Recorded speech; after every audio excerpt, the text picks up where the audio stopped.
Hello everyone, welcome to XGIS Academy. মই আজি আপোনালোকৰ ওচৰলৈ লৈ আহিছো এটা ইন্টাৰেষ্টিং টপিক যেটো আপোনালোকৰ APSC আৰু UPSC দুইটা এক্সামৰ কাৰণে ইম্পৰ্টেন্ট হ'ব। টপিকটোৰ টাইটেলটো হৈছে অজেম্প ইকনমি। এতিয়া প্ৰথমতে আমি জানিব লাগিব এই অজেম্প ইকনমি শব্দটো ক'ৰ পৰা আহিছে।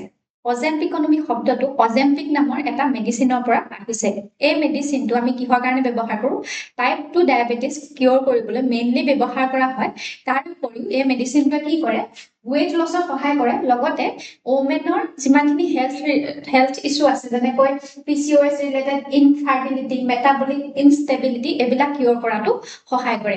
এতিয়া কি হৈছে এই অজেম্পিক নামৰ ড্ৰাগটো বা মেডিচিনটো ব্যৱহাৰ লাহে লাহে বাঢ়ি যাবলৈ ধৰিছে মানে ইয়াৰ মাৰ্কেটখন এক্সপানশন হ'বলৈ ধৰিছে আৰু এইটো অনুমান কৰা হৈছে যে 2030 লৈকে ইয়াৰ ব্যৱহাৰ 500% হ'ব বুলি কোৱা হৈছে। এই অজেম্পিক যেটো মেডিচিন আছে হেতু GLP-1 ড্ৰাগ ফেমিলিৰ পৰা বিলং কৰে। এই GLP-1 ড্ৰাগ ফেমিলিটো ডায়াবেটিস কিউৰ কৰিবলৈ ব্যৱহাৰ কৰা হয়। ইয়াত কি হৈছে ইণ্ডিয়াত কি হ'ব GLP-1 ৰ মাৰ্কেটখন গ্ৰো হ'ব বুলি কৈছে।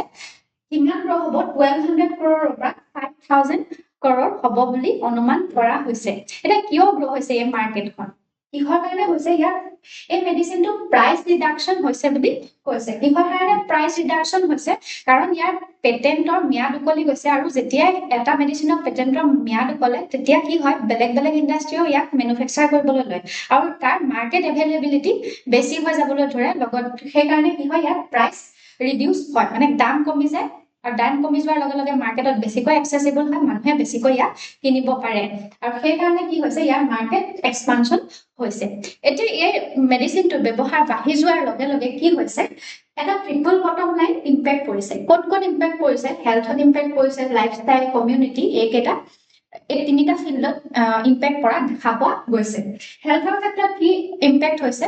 টাইপ 2 যেটো ডায়াবেটিস হেতুটো কিউৰ হৈছে লগতে এইখিনি ওমেনৰ হেলথৰ যিমানখিনি প্ৰবলেম আছিল সেইখিনি কিউৰ হৈছে।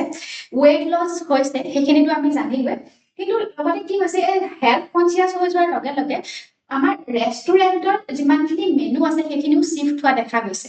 তাৰ মানে ৰেষ্টুৰেন্ট বিলাকে এতিয়া কি হৈছে সাইজ 0 মেনুলৈ শিফট হৈছে। মানে কি কৰিব খাদ্যৰ যেটো পৰিমাণ হেতু কমকৈ দিব কিন্তু তাত নিউট্ৰিয়েন্ট ৰিচ হ'ব তেনেকুৱা এখন মেনু ৰেষ্টুৰেন্টে বনাবলৈ ধৰিছে। তাৰমানে হেলথৰ ক্ষেত্ৰত কনসিয়াস হ'বলৈ ধৰিছে ৰেষ্টুৰেন্টটো আৰু মানুহবিলাক নিজেও কনসিয়াস হৈ যাবলৈ ধৰিছে। লাইফষ্টাইলত কি চেঞ্জ হৈছে? ইম্প্যাক্ট পৰিছে যে weight loss হ'বলৈ ধৰিছে। weight loss হোৱাৰ লগে লগে কি হয় আমাৰ ওয়াৰ্ড্ৰব চেঞ্জ হয়। যেতিয়া মানুহ এজন খিনাই যায় তেতিয়া কি কৰে আমাৰ ক্লথৰ সাইজ বিলাক বেলেগ হৈ যায়। গতিকে আমি ক্লথ বেলেগকৈ কিনিবলৈ আৰম্ভ কৰো। গতিকে আমাৰ সেই ওয়াৰ্ড্ৰবৰ ক্ষেত্ৰত এটা চেঞ্জ অহা দেখা যায়। লগতে স্বাস্থ্য ভাল হোৱাৰ লগে লগে আমাৰ কি হ'ব আমাৰ মেন্টাল যেটো কন্ডিশন হেতু ভাল হৈ যাব। মেন্টাল কন্ডিশনটো ইমপ্ৰুভ হ'ব। সেইফালে আমাৰ মেন্টাল কন্ডিশনটো ভাল হ'ল। নেক্সট কমিউনিটিটো কি ইফেক্ট কৰিলে? কমিউনিটিত আমি AI গাইডেড ট্ৰান্সফৰমেশন এটা দেখা পোৱা গৈছে। মানে আমাৰ এই টাইপ 2 ডায়াবেটিস বা বেলেগ বেলেগ বেমাৰ আমি কিউৰ কৰিবলৈ কি ব্যৱহাৰ কৰো সেইখিনি কিউৰ কৰিবলৈ AI ব্যৱহাৰ কৰো। AI এজেন্টিক AI ব্যৱহাৰ কৰো। AI ৰিলেটেড আমি AI ব্যৱহাৰ কৰি আমি বেমাৰখিনি কি কৰিব পাৰো ধৰা পেলাব পাৰো যে হেতু ডায়াগনোসিস হৈছে নে নাই বুলি সেইখিনি আমি উলিয়াব পাৰো। তাৰ লগতে আমি weight loss কৰা বা weight gain কৰা বা আমাৰ স্বাস্থ্য মনিটৰ কৰা বেছিকৈ এপ ব্যৱহাৰ কৰিবলৈ লৈছো। গতিকে আমাৰ যেটো কমিউনিটি তাত AI ব্যৱহাৰ বেছি হৈছে মানে ডিজিটেল ট্ৰান্সফৰমেশন এটা আমি দেখিবলৈ পাইছো। এতিয়া এইখিনি ইম্প্যাক্ট পৰিছে। লগতে আমি চাম যে ইন্ডাষ্ট্ৰিয়েল সেক্টৰত কেনেকৈ ইম্প্যাক্ট পৰিছে। হস্পিটেল, ফেশন, ডায়াগনস্টিক্সত ইয়াৰ ভ্যালু কিমান হ'ব 2030 পৰা 32 লৈ হেতু আমি এতিয়া চাম। হস্পিটেলৰ ক্ষেত্ৰত ইয়াৰ এই ড্ৰাগটোৰ ভ্যালু হ'ব $193.6 বিলিয়ন।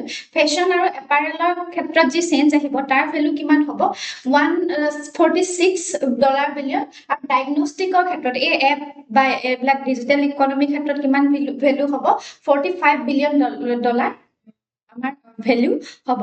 এই যেটো ইকোসিস্টেম অজেম্পিক ড্ৰাগটো বা মেডিচিনটোৱে ক্ৰিয়েট কৰিছে হেতুক আমি কি বুলি জানো অজেম্প ইকনমিক বুলি জানো। আৰু এতিয়া কি হৈছে এই পোষ্ট পেটেন্ট মুকলি যোৱাৰ পাছত এটা অজেম্পিকে কি কৰিছে এটা ৰিভলিউচনৰ সৃষ্টি কৰিছে যেটো কি বুলি কোৱা হয় অজেম্প ইকনমি বুলি কোৱা হয়। আজিলৈ এই ভিডিঅ'টোত ইমানেই আছিলে। আপোনালোকে যদি এনেকুৱা ধৰণৰ ইনফৰমেটিভ ভিডিঅ'সমূহ পাই থাকিবলৈ বিচাৰে তেনেহলে আমাৰ চেনেলটো লাইক, শ্বেয়াৰ এণ্ড সাবস্ক্ৰাইব কৰক। Thank U.